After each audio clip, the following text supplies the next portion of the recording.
অতীতে বড় ক্লাবে খেলা প্রিয়ন্ত সিং এবছর ভবানীপুরের হয়ে খেলছেন। মঙ্গলবার মোহনবাগানের বিরুদ্ধে ম্যাচে প্রতিপক্ষ দলের আক্রমণকে একাই আটকে দিয়েছিলেন এই গোলরক্ষক। গোল মিসের জন্য তারা এই ম্যাচ জিততে পারেননি বলে দাবি করছেন তিনিও। ভাসানো বল হেডকে আসবে, কিন্তু এখনো পর্যন্ত বল ঘোরাফেরা করছে পেনাল্টি বক্সের মধ্যে, আবার হেড। ময়দানের অন্যতম অভিজ্ঞ গোলকিপার প্রিয়ন্ত কুমার সিং অতীতে খেলেছেন মোহামেডান স্পোর্টিং ইস্ট বেঙ্গলের হয়ে। অনেকেই তাকে বাতিলের খাতায় ফেলে দিয়েছিলেন। এবারের কলকাতা ফুটবল লিগে তিনি খেলছেন ভবানীপুর ক্লাবের হয়ে। মোহনবাগানের বিরুদ্ধে ম্যাচে দুর্ভেদ্য হয়ে উঠেছিলেন প্রিয়ন্ত। একের পর এক মোহনবাগানের আক্রমণ রুখে দিয়েছেন নিজের দুহাত দিয়ে।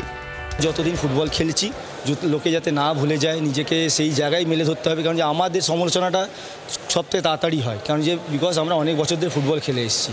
এবার নতুন প্লেয়ারদের হয়তো একটা দিন দুটো দিন বাজে খেললেও সেটা কোনো যায় আসে না, তো যতক্ষণ মাঠে থাকি নিজেকে প্রমাণ করার চেষ্টা করি। প্রিয়ন্ত কুমার সিং মনে করেন যে আজকে গোল মিসের জন্য তারা ম্যাচ জিততে পারেননি, কারণ যে আমরা অনেক চান্স ক্রিয়েট করেছি, শুধু গোলে কনভার্ট করতে পারিনি, এটা পার্ট অফ দ্য গেম। আর অ্যাকর্ডিংলি প্ল্যানেই আমরা খেলেছি, যেরকমভাবে বড় টিম খেলে সেরকমভাবেই খেলেছি।